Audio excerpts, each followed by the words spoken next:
Hello viewers, ఈరోజు నేను మీకు కొత్త రెసిపీని తీసుకొచ్చాను.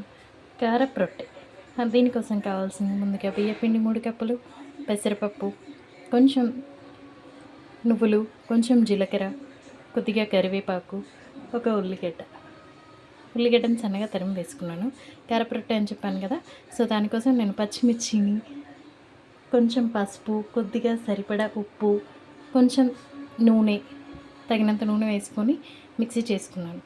ఇవన్నీ కలిపి పేస్ట్ చేసుకోవాలి మనం కదా. ముందుగా చూపించిన పదార్థాలన్నింటినీ కలిపి కొంచెం తగినన్ని వాటర్ పోసి ఇలా రొట్టెకు వీలుగా కలుపుకోవాలి.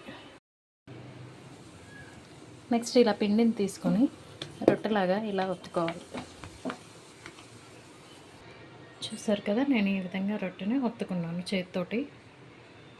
తర్వాత స్టవ్ వెలిగించి స్టవ్ పైన పాన్ పెట్టి పాన్ కొంచెం వేడెక్కేదాకా పెట్టేసి తర్వాత నూనె రాసుకొని ఇలా ఉంచుకోవాలి. ముందుగా సిద్ధం చేసుకున్న రొట్టెని ఇలా పెనం మీదకి మార్చాలి.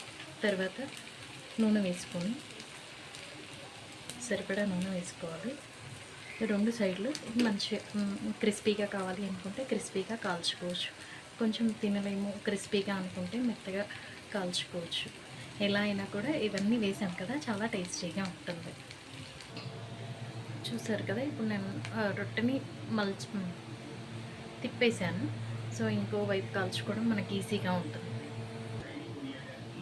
ఇలా ఒక్క రొట్టె కాలుతూ ఉండగా ఇంకో రొట్టె నేను ప్రిపేర్ చేసేసాను. చూసారు కదా, మన రొట్టె రెడీ. దీంట్లో మనం మీగడైనా వేసుకొని తినొచ్చు, పెరుగైనా వేసుకొని తినొచ్చు, నెయ్యితో అయినా తినొచ్చు. సో ఇలాంటి రెసిపీస్ కోసం మన ఛానల్ని ఫాలో అవ్వండి. లైక్ చేయండి, షేర్ చేయండి, సబ్స్క్రైబ్ చేయండి. Thank you.